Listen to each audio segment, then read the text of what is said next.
On Tech News Today, Dropbox drops a box full of new apps, and a new startup makes building robots as easy as Legos. All that and more coming up next. This is Twit. Bandwidth for Tech News Today is provided by CacheFly at CACHEFLY.com.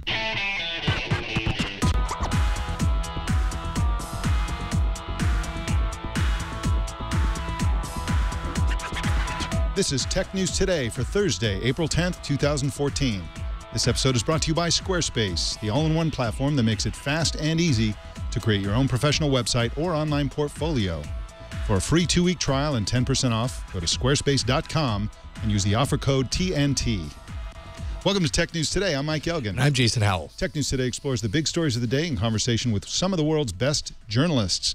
Our guest co-anchor this week is Natalie Morris, a contributor to NBC and a co-founder of ReadQuick, a speed reading app for iOS. Welcome, Natalie. Thank you. Good to be back. And you are ready to go as we discussed before the show, so let's jump right into the news. Facebook is killing the messaging feature of its mobile app. Instead, they want you to use the dedicated Messenger app. It's all part of Facebook's multi-app strategy, which our guest, Lance Ulanoff, thinks is a dumb idea. Welcome, Lance. Thanks for having me. So, first of all, before we get into your opinion about what Facebook is doing, why don't you tell us what it is that they're doing exactly, not just with this particular app, but with apps in general? Well, obviously, first of all, Facebook is now a mobile-first company. They're really focusing heavily on creating apps like Paper and Home and Messenger, obviously, which I've had for a while. Poke, don't forget Poke. And, oh, yeah, Poke. I actually have forgotten Poke. Yes, we all have. But, you know, they want a collection of apps that people can use for a variety of experiences across the Facebook platform. Although certainly we've been talking and messaging each other within Facebook for a long time, but now they've gotten, it's like they've bulked up a little bit and they're forcibly moving us and moving our chats out of Facebook proper and into this app. Yeah. This is a little confusing because you can still see your mail, right? It just doesn't function as a chat inside the native app. Am I right? Well, yeah. And what I always liked is that it was kind of a seamless experience. You know, it's funny because you'd almost think that it's a bad idea to have them overlap the way they do in Facebook, both mail and chat, but it made it all seem much more real time. There was less confusion, fewer places for me to look for where I needed to have a discussion. And, you know, it certainly would bring me back to Facebook because I actually was using it for chat with various people. It wasn't the primary use by any stretch, but I thought it was one of their better features. What's fascinating about this to me is that while they're doing this, it's essentially the opposite strategy that Google is taking with Google+. Google+ is integrating Latitude, which was their location check-in app. They've integrating to a certain extent YouTube and Gmail. They've integrated all kinds of stuff, including their restaurant finding stuff under local. So while Google's forcibly cramming these disparate services that used to be separate into one social app, Facebook is forcibly ripping out their various features into separate apps. Why are these two companies taking a totally different tack, do you think? Well, I think for Google Plus is seen as sort of Google Search 2.0. So it is a true hub for everything you do, not just social networking, but the wealth of services that Google and technologies that Google tries to provide. And I think it makes sense to to bring them together. I'm not really sure of why Facebook feels the need to sort of pull these things apart. And I was so, you know, it's funny how some things strike you so strongly as a terrible idea. And as soon as I heard this, I was upset and I started knocking out the 11 reasons. And, you know, to be quite honest, Facebook's announcement was so bereft of actual information. It was, you know, they just said, this is what we're doing, get used to it. And we were trying to get more information. So I wrote this post angrily, probably harshly. And guess what? Facebook responded. You know, then they woke up. What did they say? You know, Well, I did something interesting because I thought all of their responses were so interesting that I integrated them with my posts.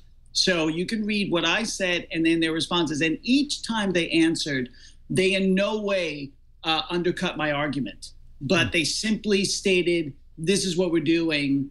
And they wouldn't really answer the core point. They'd answer a side point. And, you know, I just found it really an interesting way to approach the problem that, you know, they would just try and find this one, you know, we tested it in Europe. You know, people love it, you know, like that and David Hasselhoff, you know, it's like, I was just like, well, all right. I did get some interesting information out of them, though, that they had not really made clear before. They are not actually doing this on the iPad. So it's really just for the iPhone and Android. And the other interesting thing is they actually kind of knocked iOS a little bit here, because I talked about the chat heads, which I really grown to like. You know what they are? Right. You have a discussion, the little bubble appears, and you can move around on the page. You can drop them down to get rid of them.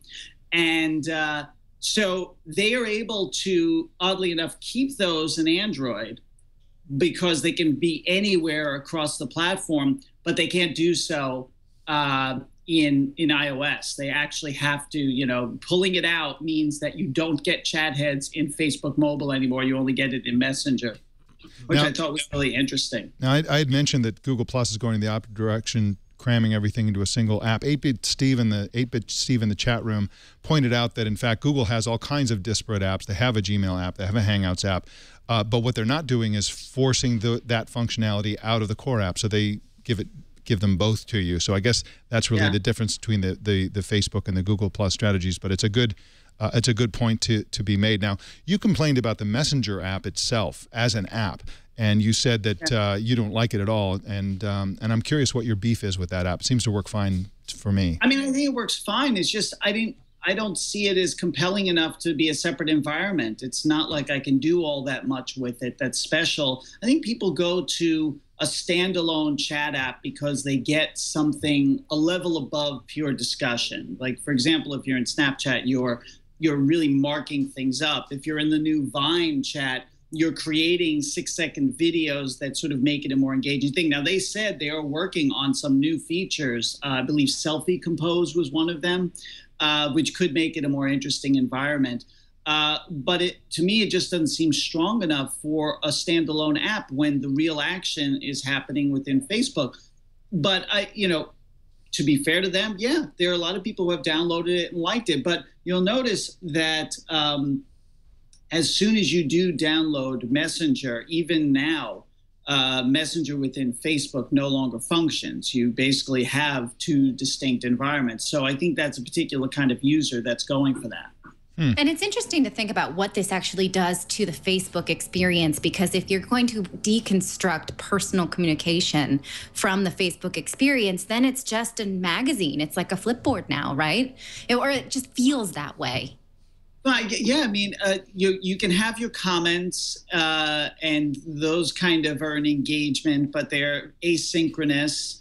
But having this, when I'm in Facebook, whether I'm on the desktop, but especially more so now on mobile, I'll be looking at who's online. I'll be, oh, my wife is there, or a friend. I'm like, I'll see a little green dot, and if I want to, I can contact them, and sometimes they can actually contact me. So if you don't have Messenger in there, what's the point? Are you expecting people are going to do the same thing? They're going to try and have conversations within the regular comment platform, which I think is going to be messy. And it's bad enough watching people use Facebook in that way, where they say ultra odd and personal things in comments when they really mean to send them just to a single person. Yeah. Yeah, there's a lot of confusion there, but at least you have to give them credit. They don't allow strangers to contact you and ring your phone in the middle of the night like Google Hangouts does, and so that's one benefit. I didn't mean it. I thought you wanted to talk. I always want to talk to you, Lance. I'm talking about those other people at Mashable. They know who they are. Well, Lance, I want to thank you for coming on Tech News Today. It was my pleasure. All right, thanks again. You can find Lance at Lance Ulanoff on Twitter and also at lanceulanoff.com and, of course, Mashable.com. Well, in a sec, we're going to tell you about what Dropbox is doing hint, it's something similar to what Facebook is doing. First, I want to tell you about Squarespace, the best place in the world to build a website. They have beautiful templates for you to start with, but you can modify them very easily so that your website is completely unique, and that's very, very important. They have something very powerful also that's pretty new called a logo creator tool, so you can create a custom logo for your small business or for whatever it is you need a logo for. Super easy to use, but if you need help, their tech support is available 24/7 via live chat and also through email, and they are very responsive and knowledgeable, and I know that from personal experience. All subscription levels have e-commerce support, so you can take money for your cash wedding registry, your school fund drive, or your company if you're selling things online. Very mobile ready. A Squarespace metric app for iPhone and iPad lets you check site stats like page views, unique visitors, and social media followers, and also a blog app does something similar, which lets you, for example, moderate comments while you're out and about. Hosting, of course, is all taken care of by Squarespace, and their hosting services are just fantastic. So start a free 2-week trial with no credit card required and start building your website. When you decide to sign up for Squarespace, make sure you use the offer code TNT, because that will get you 10% off the price and also show your support for Tech News Today. And we thank Squarespace for their support of this show. And remember that a better web awaits, and it starts with your new Squarespace website. Well, Dropbox wants you to do a lot more than drop things into boxes. The company yesterday unveiled a range of apps for both consumers and businesses, and to explain all this is Max Neeson, management reporter for Quartz. Welcome, Max. Hi, thanks for having me. Can you tell us about the new apps Dropbox launched yesterday? It's quite a broad range, but I think you can explain them to us better than I can. Go ahead. Yeah, they were had a pretty busy day. They sort of announced an upgrade to what they do for businesses. You can link your personal and business account because people were already putting business items in their personal accounts.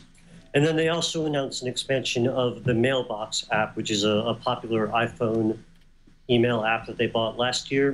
And they also announced Carousel, which is a new photo app. It's sort of a reimagining of how people share photos rather than the Facebook or Instagram model where you blast it out to everybody. You can share photos of events privately with a whole lot of people through your phone and via Dropbox. Is Dropbox doing this just so that people can increase their storage? Because if you think about holding all of your personal photos here, you're definitely going to need to buy a plan rather than go with the freemium version. So that's exactly it. They're never going to be able to challenge Google on price, for example. Google's always going to be able to be cheaper in terms of being able to provide a large amount of storage. Their goal here is to sort of have as much of your data, as much of your kind of storage needs, fill them as much to the biggest degree that they can by being everywhere on your phone, by being on your desktop, and by being in your business as well. So that's a big part of the business part. If you're using it for all of your personal data, you're using it for your business data, they're going to have access to your business now, which is exactly what they want to do as they compete with other cloud storage providers.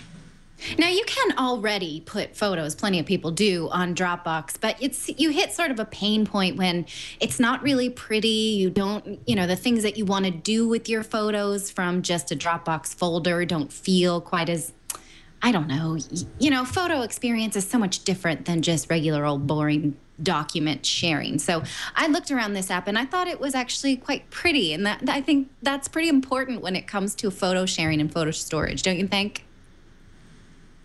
It's extremely important. You're flipping through these photos on your phone. You don't want to sort of go from folder to folder and just look at that kind of, that experience just isn't very nice. But when you're snapping a photo, you're sharing it with your friends, there's a certain appeal to having something pretty and on your phone that you can share with people. I think that's a pretty interesting step they're taking. And what I thought that was interesting about the strategy overall is that it's very much following the Dropbox way of thinking about things. So it's private sharing as opposed to public sharing, which is, obviously, once again, really different from what you can do with Facebook or Google Plus even. And what I'm always surprised about when it comes to saving and using family photos is how few of these services then sync into the sort of project creation sites like Snapfish or Kodak's Gallery or whatever they call that, or what's the one I usually like to Snapfish, and all of them. That tends to be something that Dropbox can do, but not well. Why do you think those deals are not as prolific? So I think what Dropbox does better than anyone else, and this is their big value proposition, is that they're platform agnostic. So the problem with having photos and sharing them privately is that everyone uses a different type of phone, everyone uses a different storage service, and everyone has a different set of photos of a graduation, a party, anything like that.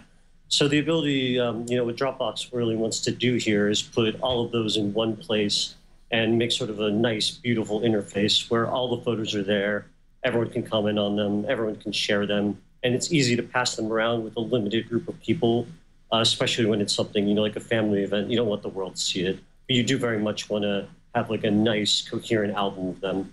And I think that's exactly what they're trying to do with the app. Yeah, I'm talking about, the next step when you want to like make a little calendar or a Christmas album or something like that. That's when that tends to be hard. So I think that maybe we can expect Dropbox to make more deals within the actual project making websites, because I don't think anyone does that really well right now. So that's something that they definitely acknowledge, that this is only the start of this strategy of theirs, that they're going to start acquiring more and more apps. So to-do lists, calendars, they're making it very clear that they're trying to be the home for all of these sort of productivity or projects, whether it's photo or not. They're going to roll out more of these apps, just like Facebook has, these individual mobile apps. So you're using the Dropbox sort of ecosystem, sign-in and storage for as many things as possible. So I can definitely see them either expanding that sort of capability with Carousel or making a deal for that kind of mobile photo-based project kind of software. It's kind of astonishing that they're jumping into this strategy. I mean, they're going from a little tiny app that provides cloud storage to a company that's competing directly against the core businesses of Facebook, Google, Microsoft, Instagram, Flickr, and others. And, of course, they're prepping for an IPO, clearly. And, like I said, it's a bold strategy. Apple tried to buy this company a few years ago, and they had a falling out. They told Steve Jobs to go take a hike and remained independent. But Apple could really use something like this, especially a photo sharing feature that's as seamless as this is. And a lot of people, although people will tell you that it doesn't compete directly against iCloud, a lot of people will tell you that they choose Dropbox over iCloud because it's so much easier to use. So the big question, and our final question for you today, Max, is this strategy is bold. It's part of their IPO strategy, but do you think it will actually work? Will they actually succeed with this strategy? That's an interesting question. I think the thing you pointed out is definitely true. People use Dropbox because they were there first, and their the upload and sharing experience and the way you put files in there, the way you can access them, they managed to be a lot more appealing and better at it, frankly, than iCloud or Google Drive up to this point. So I think that in terms of a strategy as a way to move forward in an IPO, it makes a lot of sense. The question for me, rather than whether people they're going to be able to compete on storage, is if they can actually successfully make that move into business. So that's the other big part of the announcement, that they announced remote wipe and the ability to sync the business and personal accounts. I think that's the place where Dropbox has the most at stake, and it's going to matter the most whether they can actually make that transition, because they're relying on their consumers to sell it to their businesses to bring it in.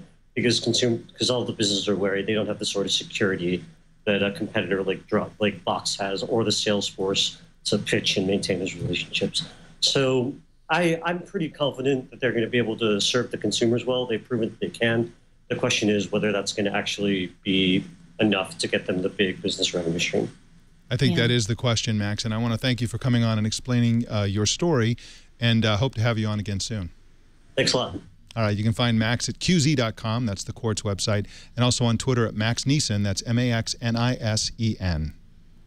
Well, in addition to all of that, the company also announced an app called Mailbox. It's an iOS app. When it launched a couple of years ago, or I guess about a little over a year ago, it was so popular on iOS that it had more than 1 million people on the waiting list. It was an invitation-only app. And it also was quickly acquired by Dropbox, which has owned it since then. And yesterday, Dropbox announced its first Android version of Mailbox and also the beta version of the Mailbox Mac application. And Ellis Hamburger, reporter for The Verge, is here with us to tell us about Mailbox. Welcome, Ellis. Thanks for having me again. So it was astonishing how popular this was. It was, you know, this is an email app. I mean, usually email apps are pretty boring. But when this hit the App Store last February of 2013, it was just astonishing to see how many people were talking about it, were trying to download it, get on the invite list, and so on. Why did everyone pay attention to this particular app when it first hit? I think that it's not as much about the features that Mailbox offered that inspired people, but more this vision for a future where email isn't as terrible as it always has been. And nobody had really executed on it in a way that was well designed and that actually made sense and offered some ideas for how you could actually make sense of all these emails that you get. And so even though Mailbox introduced the snooze button that let you, let's say, push off an email till later and started thinking about the inbox as a to-do list, that was not the first time that had been done, but this was the first time that regular people could subscribe to this idea that I can treat my email inbox like a to-do list in a way that might actually help me. And, you know, people love to-do lists. They're obsessed with to-do lists. We all love making to-do lists, maybe a lot more than actually checking off any of the things on our to-do list. And so I think Mailbox, in a way, made people think about email as something that could, for the first time, be a fun thing to manage. So I think that really heralded this email renaissance in a way where everybody wanted to get in on it. I think there were maybe 10 email apps that launched in the last year since Mailbox launched. And clearly some of those apps had been in development since before Mailbox launched, but they're all very design-centric. They're all very GTD, getting things done-centric. And I think it's all for the better. It's all better user experience on email across apps, and Google, for one, started finally paying attention as well. Well, how is the Android version now different, or is it better? Or, you know, there's going to obviously be different challenges for this platform.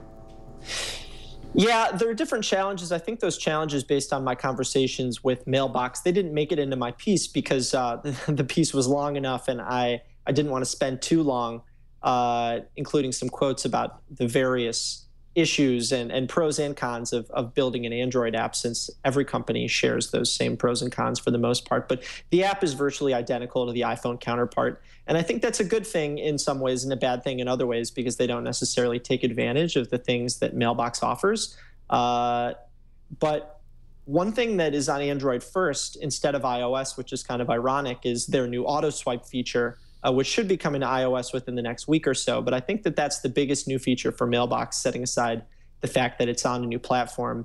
And what auto swipe essentially does is try and pick up on patterns. Like, let's say you keep archiving the same email because people keep replying all endlessly. Mailbox is going to pop up a little green bubble over the subject and say, hey, do you want to archive this permanently? And I think that that's introducing mute in a way that people are going to understand. In the same way that snooze was something that, let's say, Boomerang came up with a few years ago, but snooze was an idea that normal people could understand. So I think that it might actually work. Yeah, and it's fascinating because there's something here for both people in the Apple universe and also in the Android universe. Obviously, the Android people get this app that has been so hot on the iOS platform for so long. And to me, what's really great about it, because I used it right away. I was actually an iPhone user back then. Now I'm an Android user. But these subtle swipes, a short swipe in one direction, archives it, a long swipe, deletes it, a swipe in the other direction does one thing, a longer swipe does another thing, things on lists, read it later, buy this. It's like very simple ways to do the types of things that people do. It's very innovative, and lots of apps immediately ripped off some of these interface conventions, which was actually kind of a good thing for the app world, because they're such great gestures that they introduced and functionality associated with those gestures.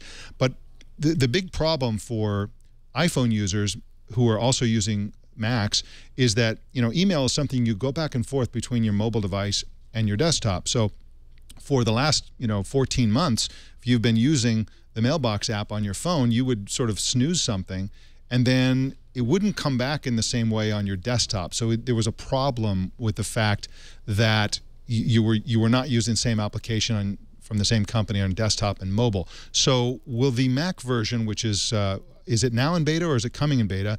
Is the Mac version something that interacts seamlessly with the mobile version, both on iOS and on Android?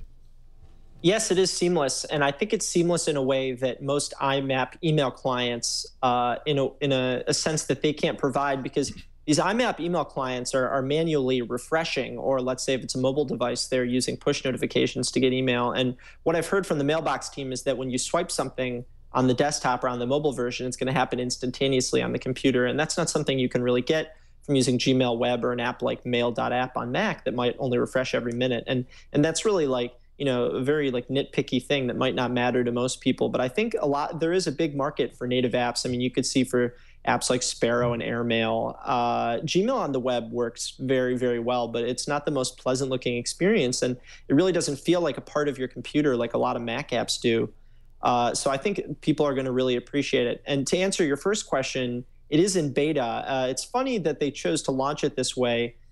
They seemingly have the resources to not do a wait list like they did for the first Mailbox, but for whatever reason, they decided to roll out the Mac app in beta, and I actually don't even have it yet. I think they're supposed to start accepting people from the beta list in a couple weeks. And so in the same regard that the Android app is very similar to the iPhone app, the Mac app is very, very similar, but it finally will let you do things like select more than one email at once.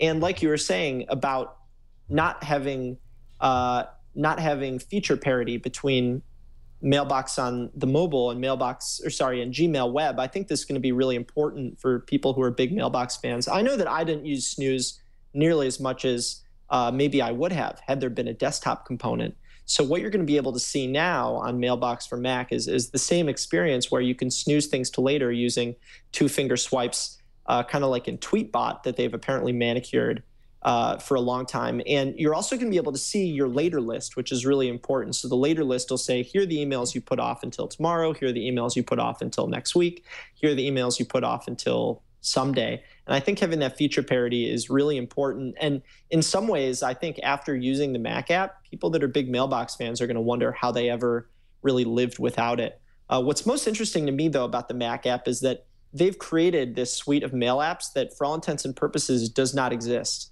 in any way, shape, or form and across platforms. And there's still no Windows app, but having this same mail app on Mac, Android, and iOS is really going to create this environment for a lot of people that they're not accustomed to. I know Google has mail apps on all sorts of platforms, but it's not the same. It's not that feeling of native apps that cache everything locally. Like, for example, Facebook Messenger, which you were just talking about. One of the best things about Messenger 3.0 was that they intentionally made they made it feel like iMessage. When you tap the app icon, everything's right there. And when you open the Mailbox app on your Mac, even if you don't have an internet connection, all your stuff is there. And that's one of the benefits, one of the nice things about having a native app. And I think finally having this full family of apps is really going to like push Mailbox into a new space. Now, your piece doesn't say, and the site doesn't either, but are we to assume that the desktop app will be free for Mac? Because the other two versions, the mobile versions, are. Yeah, it's definitely going to be free. And that actually brings up an interesting point, pursuant to what you were talking about earlier on the show about Dropbox's multiple app game plan. And what's interesting is that seemingly all these apps don't need to be paid. They don't need to all interact with Dropbox's primary business model. But if they're all a member of the same family, and maybe they offer some exclusive features for Mailbox that only Dropbox users can use, it's going to provide more of a value add, kind of like in a non-lock-in way, but in a way that maybe Apple's products might. Like if you use all of the Dropbox family of products, there are going to be benefits. And so not all of them need to be paid, but they all need to be there for those kind of synergies to happen. One interesting thing in Business Week exclusive that was kind of more about the Dropbox business is Drew said, maybe Dropbox is going to start looking at new spaces like calendars and to-do lists. So I'd really be looking for them to make some acquisitions in the coming year with all the cash that they have related to this whole idea, their whole chapter 2 about Dropbox is your whole life. So I'm really excited to see where that goes. Yeah, it's fascinating. And Ellis, I want to thank you for coming on. Before we let you go, I want to report that something that your publication, The Verge, is reporting just a few moments ago, which is that Google is apparently, according to documents that The Verge got their hands on, going to be opening up the Google Glass Explorer program to the general public for one day only, possibly on April 15th. So if you've had your eye on Google Glass and you're not part of the Explorer program, this could be the chance to grab one. But again, these are based on documents they got their hands on. Google has not announced this. And again, you can find that at theverge.com. But thank you, Ellis, for coming on the show. I really appreciate it. Is that a good way to use your tax rebate? I don't know. Absolutely, yes. Sounds like a Let's publicity discuss stunt that. to me. All right. Well, thanks again, Ellis. You can find Ellis at theverge.com, of course, and on Twitter at Hamburger. Thanks, guys. Thank you. Well, a new Indiegogo crowdfunded project called Tinkerbots aims to create modules that snap together to create instant robots. Sounds pretty cool, but Liz Gaines is a senior editor for Recode, and she's here to tell us exactly how cool it is or is not. Welcome, Liz. Oh, I think it's actually really cool. Thanks. I took a look at this last week. I think there are a bunch of different toys doing things like what Tinkerbots is. This is a Berlin-based startup that just launched on Indiegogo today, so they are not crowdfunded yet. But they do actually have a prototype that works pretty well. They came to my office and showed it to me, and it was one of the more fun demos I had seen recently. Similar to some things that you may have seen, like Play Eye and Little Bits. Tinkerbots makes things, modules that you can put together, and you can teach it to do different things. You can buy kits for making a car, making an ant, as they showed in the video, which is pretty cool. And what I liked about the way they do things is you can see on that the red box you're showing right there, you press the record button and make the thing you've built do something. Then you press record again, just like you're shooting a video. And then you press play, and the object that you built actually does what you say to do. So it looks like someone's playing with the video right now. If you scoot to the end, you'll see Matthias, who's the CEO. He trains an ant that he makes out of parts to do something. And then he puts it down on the table. See, now he's winding it, and then he puts it down on the table, and then it replicates that motion. And it looks kind of broken because he kind of bend it more to the left than to the right. So I hadn't seen a toy that did just that. It isn't cheap. It's $160, even if you're investing now. And they promise to get it to you by the end of the year, but I don't know that I believe what people who are putting Indiegogo projects up say about their actual release date plans. But I think that it's pretty neat, and it's fun to see a robot that learns and that's fun and that's accessible. You can code it if you know how. It has an Arduino compatible microcontroller on there, so you could develop programs for it to do things that it doesn't do itself already. But it already does a fair amount, and I thought it was a neat one to write up. I think it is too. And I think $160 is a lot for a toy, obviously, but for something that's quite so intelligent, it doesn't seem like that much. So what's it made out of? Well, right now it's made out of 3D printed parts that they've just made themselves. Plastic. They look metallic. They're not metallic? No, they're plastic. Well, I mean, they have electronics inside of them, but it's actually really neat. It really does look like Legos that move. Now, you mentioned that the price is $160. That's the low end. I think they have the high end of one of their products is $500. What is the difference between the differently priced options? More parts, more flexibility, similar. I mean, I don't buy a lot of Lego kits. I don't have a kid of that age, and I'm not close to it myself, who's really into Lego. So I guess, you could be, I don't want to be prejudiced against older people who are into Legos. But those kits often go for hundreds of dollars to build, a big warship or whatever. It's going to be a rocket. So I think comparatively, perhaps it's more expensive part by part, but some of the parts do a lot more. Yeah, absolutely. And in addition to being able to sort of do the record and play functionality, it'll also be controllable through an app, according to your article. Thank you, Liz, for coming on and telling us about this really kind of astonishing new development in the world of smart and intelligent toys.